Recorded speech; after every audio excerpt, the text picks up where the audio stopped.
Muy buenas noches. Ya está con nosotros el senador José Miguel Durán, a quien hemos invitado a conversar hoy jueves para hablar de temas que finalmente están en la agenda pública y, bueno, siempre él tiene información, tiene o hace una relación de hechos que permiten que uno comprenda mejor lo que está acaeciendo en nuestra región o en el país. Así que agradecemos la presencia suya, José Miguel, para atender estas preguntas que tenemos acá y que normalmente se está haciendo todo el mundo y queremos conocer su opinión sobre ellas. Bienvenido. ¿Cómo estás, Enrique? Muchas gracias. Muy buenas noches a su persona, a Canal Morrovisión y obviamente a todos quienes permanentemente siguen Notivisión cada día. Gracias, senador, por estar con nosotros. Voy directo a un tema que nos afecta a todos, pero particularmente nos importa lo que ocurre en nuestra región. Han aumentado las personas con exámenes positivos del COVID-19, hay un nuevo fallecido, en fin, tenemos una situación que no ha declinado, más bien aumenta y ha sido oscilante, pero siempre hacia arriba. Eso tiene varias explicaciones. No voy a entrar en los razonamientos de los expertos, pero sí esto está trayendo consecuencias no solo en nuestra región, sino está pensándose para todo el país. Un aumento de pena para infraestructuras, por favor, infractores, se me pegó, me asusté yo, de las medidas sanitarias. Y hay un proyecto que fue promulgado hoy por el gobierno. ¿De qué manera entendemos de que es necesario y por qué hay que obligar a la gente para que se autocuide y cuide a los demás? ¿Por qué ha costado tanto? Bueno, básicamente esta es una enfermedad muy contagiosa, pero que afecta directamente a quienes tienen enfermedad de base y quienes son adultos mayores. Por lo tanto, hay muchas personas y muchos jóvenes que se han contagiado de manera asintomática o que finalmente han pasado este proceso sin mayor trauma. Pero también hay miles de familias que deben tener una carga en su conciencia porque lamentablemente alguno de ellos llegó con el contagio y afectó directamente a este sector más vulnerable, que es el que definitivamente ha fallecido producto de esta pandemia. Por lo tanto, dado de que su grado de contagio es tan masivo, la autoridad sanitaria y la autoridad pública ha tenido que extremar las medidas. Y se ha comenzado con un trabajo a través de cuarentenas parciales, cuarentenas totales, y hay un sinfín de nuevas ideas que se van planteando, pero lo importante es que, lamentablemente, hay un sector importante de la sociedad que no cree en esta enfermedad y que no cumple las medidas que se han impuesto. Por lo tanto, hoy día en el Congreso Nacional se ha legislado en torno a endurecer las penas, que incluso van a llegar a ser de cárcel, porque hay un concepto muy antiguo que es la libertad de una persona termina cuando invade la libertad de un tercero. Y ese tercero, aunque sea tu familia o aunque sea un externo, tú le estás causando daño si es que de manera irresponsable lo contagias.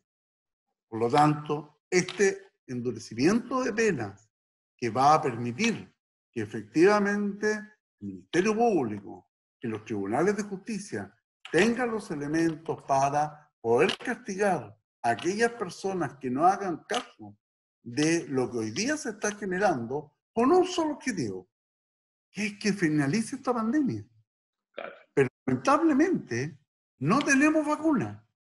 Y por lo tanto lo que se está generando es que si se sigue produciendo un contagio masivo, lamentablemente estamos decidiendo a quién conectamos a un ventilador y a quién dejamos fuera. Ese es el punto central. No estamos pensando en el que se contagia sintomáticamente. sino que estamos pensando en que lamentablemente está colapsado el sistema de salud, están colapsados los hospitales y están colapsados los elementos técnicos que permitan efectivamente poder disponer de los ventiladores mecánicos, ya sean los invasivos o los no invasivos. Finalmente, hay otras medidas que se están planteando, como es el poder generar cuarentena total, que es tremendamente complicado. Claro. Son las residencias sanitarias y hacerse cargo de las familias que, si bien no están contagiadas, pero que hubo que llevarse a un miembro de la familia importante porque es el sostén económico, de tal manera que esa familia pueda pasar ese proceso de 15 o de cuarentena lo suficientemente tranquilo para enfrentar el problema que están viviendo.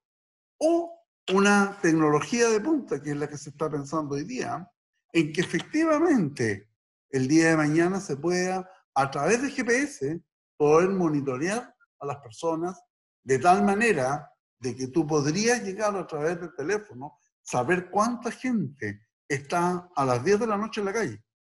Y podrías llegar y conocer los teléfonos celulares. Y si son de plan, va a determinar incluso quiénes son las personas que están en la calle porque su teléfono anda en la calle. Claro, lo más gravoso sería finalmente, Enrique, que tuviéramos que ponerle tobillera a todas las personas que están en contagio. Pero el punto central es que necesitamos, mientras no haya vacuna, ir paulatinamente, ir procesando cada uno de estos contagios de tal manera de no tener esa incertidumbre de decir, esta persona sí es merecedora de un ventilador mecánico y esta persona no. Las vidas humanas son vidas humanas y no se puede hacer distinción, pues obviamente, ¿no? Claro. Exactamente.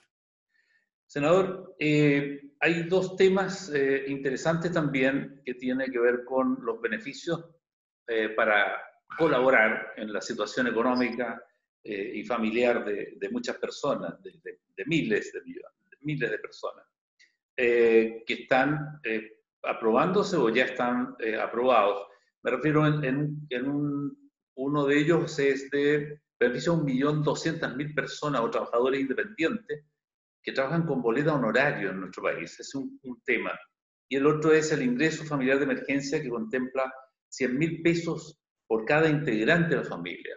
Esos son como los dos nuevos aportes o sostenes o pilares sobre los cuales se busca, ¿verdad?, que las familias más vulnerables, incluso no tan vulnerables, algunas clase media que han bajado porque o han perdido su sustento familiar, producto de razones que las cuarentenas no les permiten trabajar, etc., ¿no?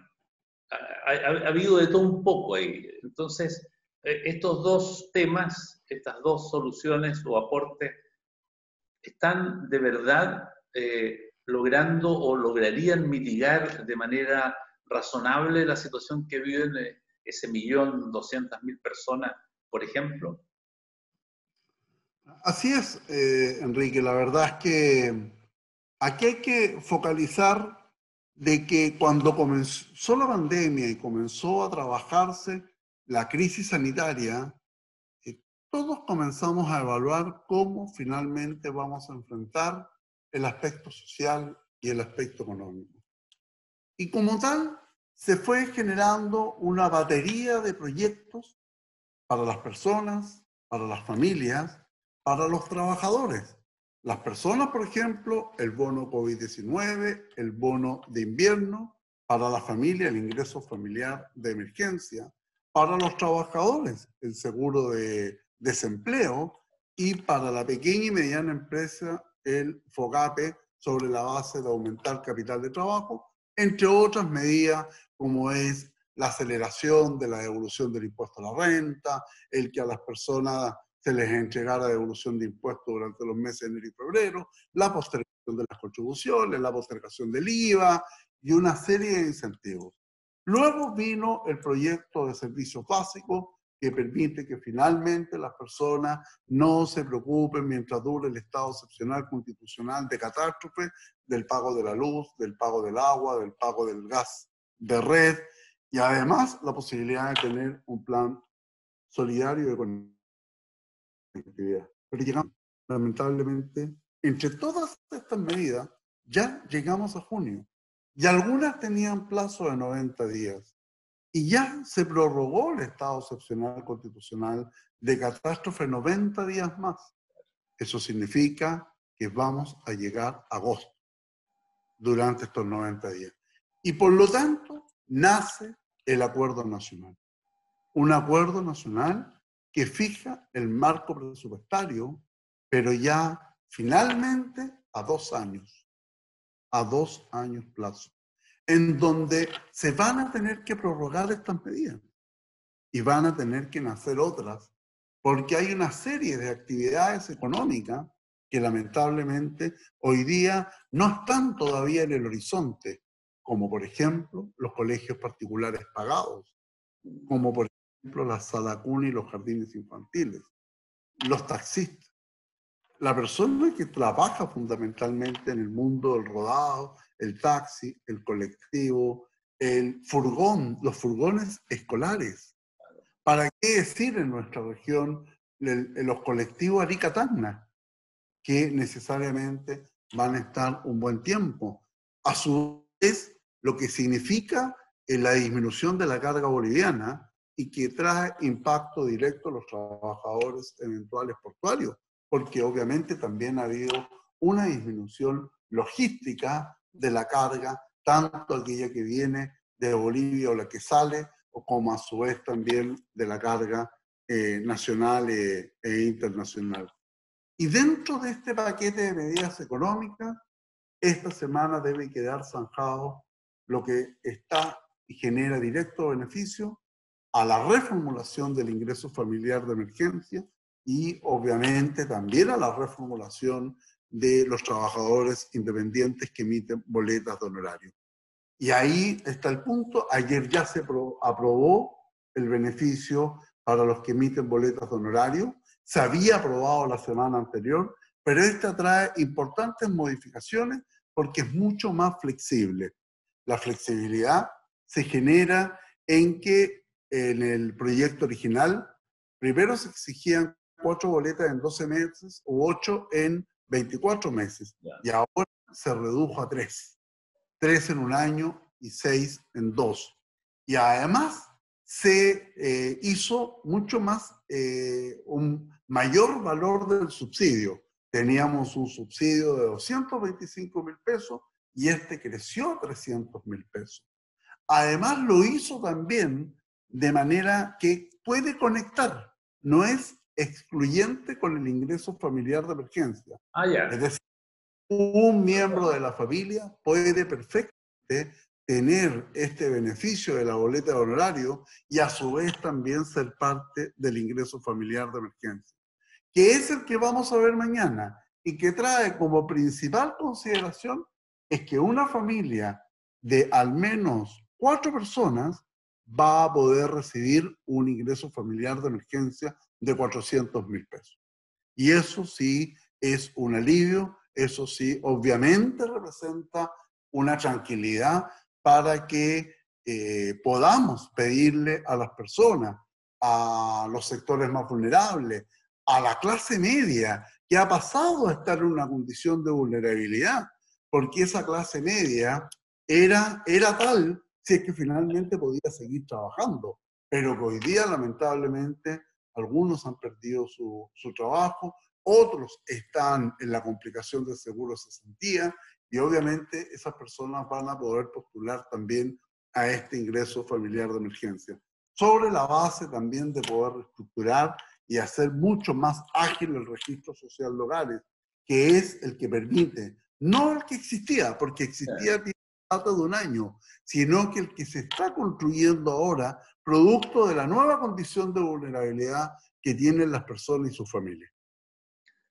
Dentro de todo ese panorama de aportes, subsidios, en fin, la reactivación de la economía dentro de este ambiente, esta atmósfera compleja que nos tiene el virus, los puestos de trabajo que se han perdido son muchos.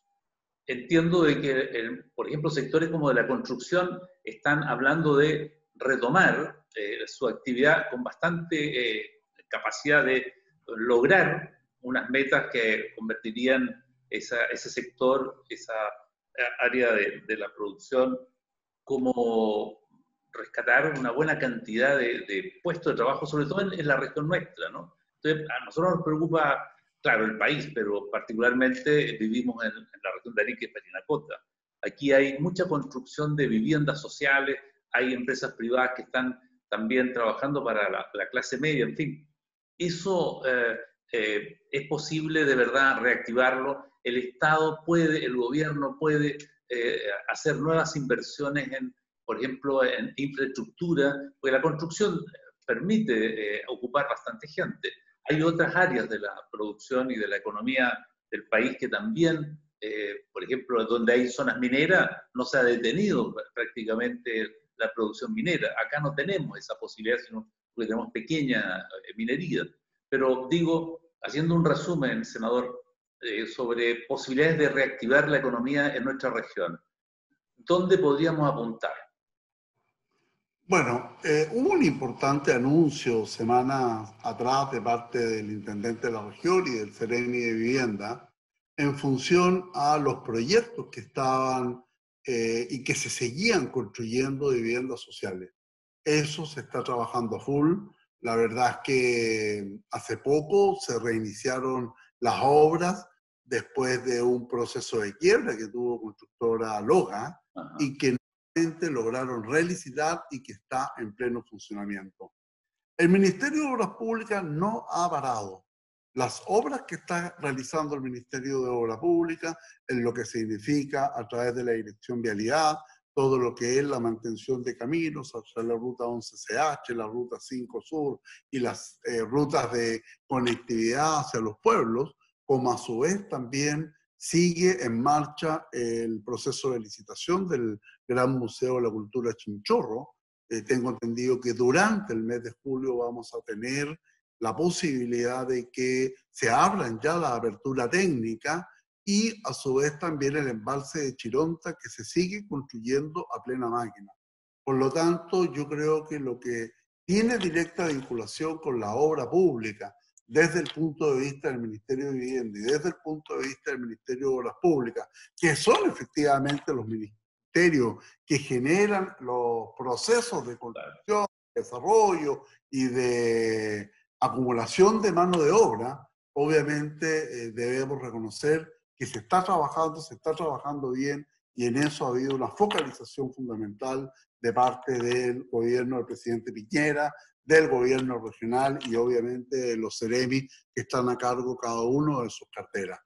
¿Cuál es nuestra necesidad? Es decir, dentro de lo que se focaliza nuestra estrategia de desarrollo regional, bueno, ha sido también una bendición de la mano de Dios la llegada de los residenciales o hostales sanitarios, porque eso al menos también ha movido lo que es la industria hotelera, en especial toda la que está sobre la cota de inundabilidad.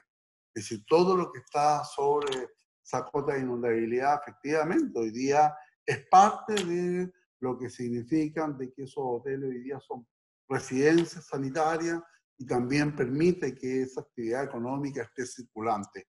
El punto central está en el turismo receptivo, en ese turismo que necesita la expedición, el tour, lo que es el viaje a Arica-Tacna, lo que de una u otra manera mueve lo que es el comercio. Bueno, obviamente que ahí hay ciertos grados de disminución, ciertos grados de complicación que se tienen que ir focalizando y es por eso que yo espero la próxima semana tener una reunión con el señor ministro del Interior, porque nosotros tenemos que tener un plan alternativo terminando la pandemia. No podemos ponernos a pensar Arica después de la pandemia. Eso tiene que estar definido, eso tiene que estar focalizado con lo que finalmente va a ser la política post pandemia, entendiendo de que al gobierno ya le queda un año y medio y vamos a tener un año tremendamente electoral, va a haber una cantidad de elecciones que es impresionante desde lo que significa el proceso de plebiscito constitucional, pasando por primarias alcalde, pasando luego por la elección municipal, también pueden haber primarias de gobernador regional, elección municipal, de concejales, elección de gobernadores regionales, elección después presidencial, parlamentarias, consejeros regionales.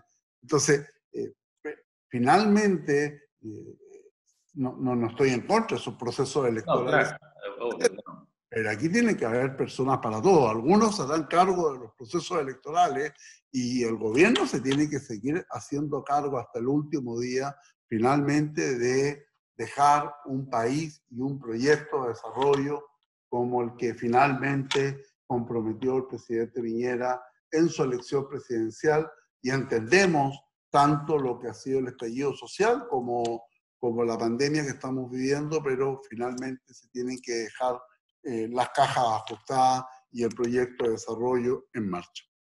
Bueno, tenemos tiempo para tomar esas previsiones y planificar bien, ¿no? Claro, con el apoyo del gobierno central, porque de allí surgen los fondos y Hacienda que ponga la firma, pues, para lograr un plan, como dice usted, que en este momento no podemos definirlo, pero que tiene que haber un rebrote, un repunte de la actividad económica, tiene que haberla, ¿no? Mira, yo me conformo con tres cosas, Enrique. Primero, como se denomina el PETSE, pero debe existir Claro. la fórmula del presupuesto base cero que permita efectivamente dejar proyectos que son parte del impacto del desarrollo productivo, ya que en el gobierno anterior y actual se ha llamado el plan de zonas extremas. Esa tiene una metodología especial y esa debería mantenerse y seguir. En segundo lugar, el compromiso que tenemos con la provincia de Arica y Parinacota, básicamente con la provincia de Parinacota, Sí. ya sobre lo que significa este plan andino rural. Y en tercer lugar, es obvio que necesitamos la redefinición de algunos beneficios tributarios e incentivos de turismo para obviamente también fortalecer y focalizar tanto el desarrollo turístico, comercial y de servicio que es tan importante para esta región. Bien, yo creo que es una buena exposición, senador, la que hemos escuchado, sobre todo con esta última parte que habla del futuro, la esperanza. Una vez que termine esta pandemia o incluso en su declinación, ya empezar a tener una certeza de que vamos a salir y vamos a salir bien de esto y en los tiempos más breves posibles. Pero a propósito, gracias a Dios, Enrique, la agricultura ha estado full. eso es fantástico, no ha fallado. Si no, habríamos tenido un grave problema. Y gracias a Dios, la agricultura ha estado full y por lo tanto ahí está ese llamado y esa atención al plan de inversión de recursos hídricos, que es clave para el fortalecimiento de esa industria. Bien. Perdón, se me estaba quedando fuera el motor, el eje de desarrollo de esta región que es la agricultura. Bueno, después de todo esto positivo que hemos escuchado y que es muy bueno escuchar, hace bien pues escuchar cosas que alienten el estado de ánimo de las personas y nos ayuden a pensar también y a sentir que estamos mirando el final del túnel en algún momento en el transcurso de los próximos meses. Pero dentro de eso, no puedo dejar de preguntarle, senador, usted ha sido mencionado, ha sido incluso, yo diría, exageradamente maltratado por temas que usted explicará. Yo solo he escuchado, he leído, las redes sociales habitualmente se comportan con una gravedad en las acusaciones que todos sabemos que no todo lo que allí se dice es verdad. Acostumbran a castigar por allí personas que incluso anónimamente, ¿verdad? Estábamos acostumbrados a eso. Pero a usted ahora le ha tocado sentir el peso de esa imagen construida a propósito de un hecho concreto que la Fiscalía y la Contraloría están investigando, y me refiero a la adquisición de las cajas con alimentos para las personas que están pasándolo mal. ¿Qué podemos escuchar de usted referido a este tema? Así es, Enrique, la verdad es que es una canallada Es un acto vil el que han cometido con mi persona y con mi familia al tratar de involucrarme en una organización para defraudar, más aún en lo que se vincula a la adquisición de cajas de alimentos para la gente vulnerable. Yo pertenezco al Poder Legislativo y no tengo ninguna vinculación con el Ejecutivo, ni con la Intendencia Regional, ni con el Gobierno Regional, ni tampoco con quien se adjudicó la licitación. Por lo tanto, no tengo facultades como para poder decidir en un proceso que, desde el punto de vista técnico, participa una comisión que resuelve y adjudica un proceso de licitación entre varios oferentes. En esa comisión participan funcionarios de carrera y por lo tanto son ellos los que finalmente le proponen al intendente regional a quién debe contratar o quién gana ese proceso de licitación de trato directo, en que no solo participa una empresa, sino que participan varias de ellas. Yo tengo la absoluta fe y confianza, obviamente, en la honorabilidad del intendente regional Roberto Erpi y en la honorabilidad del administrador regional Giancarlo Bartoló. Y ellos finalmente, luego de una fiscalización de la Contraloría, esta ha determinado suspender el proceso de entrega de cajas de alimentos porque habrían observaciones que obviamente tendrá que responder la comisión que adjudicó este proceso en función de decirle al intendente por quién tenía que finalmente optar. Son ellos los que tienen que decidir, junto con la Contraloría, qué fue lo que pasó. Para eso, el gobierno regional instaló o instauró un sumario. Y ese será el que defina finalmente las responsabilidades administrativas y las que puedan derivarse. En el caso mío, he sido víctima de un vil ataque en lo que se refiere a las redes sociales. Y lamentablemente me quieren involucrar con un sobrino que es hijo de una hermana de mi señora y que tiene una red de negocios de hace más de 12 años. Antes que yo fuera intendente de la región, antes que yo fuese senador. Es decir, una persona que está en tercer grado de consanguinidad tiene alguna relación conmigo, me tiene que pedir permiso a mí para decir voy a participar de una actividad o negocio. Entonces, creo que finalmente aquí no estamos hablando ni de mi señora, no estamos hablando ni de mis padres ni de los padres de ellos, no estamos hablando de mis hijos, ni tampoco estamos hablando de hermanos ni de cónyuges de los hermanos, que es lo que determina la ley en función de los grados de consanguinidad. Y por el otro lado, es un profesional, es una persona jurídica, que claro que puedo ser amigo de él. Eso significaría entonces de que el día de mañana cualquier persona que me conoce, entonces no podría postular a nada. Por ejemplo, si yo el día de mañana me considerara amigo de algún comunicador o de algún dueño de un medio de comunicación, esa persona no puede postular un fondo de medios. Entonces, creo que la forma en que me han atacado y la forma en que finalmente ha sido tan virulenta hacia mí y hacia mi familia es porque efectivamente aquí hay claras motivaciones políticas. La política, don Enrique, es sin llorar, pero obviamente que molesta, que da rabia cuando finalmente te quieren vincular con la familia. Y es por eso que de verdad estoy analizando y a más tardar, o mañana, o este lunes, voy a presentar una querella por calumnias e injurias con publicidad contra todos aquellos que resulten responsables. Porque no es una querella desde el punto de vista comunicacional, como que finalmente es un anuncio que voy a decir como para sacar una declaración pública. No, es una querella que tiene como objeto finalmente identificar con nombre y apellido a estos personajes que detrás de un computador se creen dueños de la verdad y son capaces de insultarte a ti y a tu familia.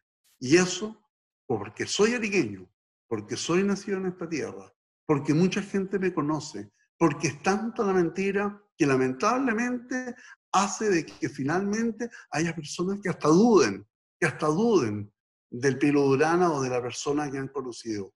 Eso es muy grave, pues yo no soy un parlamentario que mañana me voy a otra región. No soy un parlamentario que mañana me voy a otra parte del país. Yo dejo de ser parlamentario y sigo viviendo en mi Arica. Y por lo tanto, no estoy disponible a que ensucien mi nombre, ni menos la de mi familia, que por tantos años hemos entregado aquí a esta región. Bien. Que me haya motivado tanto, don Enrique. Pero... No, era necesario preguntar y la respuesta ya usted la ha dado con bastante énfasis y con claridad. Así que bueno, nos vemos, ¿le parece, la próxima semana, senador? Muchas gracias, Enrique, y estamos en contacto. Muy bien. Si es que le dicen que no me llame, pues, porque el día de mañana puede ser amigo mío. Muchas gracias, Enrique. Vamos a unos comerciales y luego más noticias en Notivisión.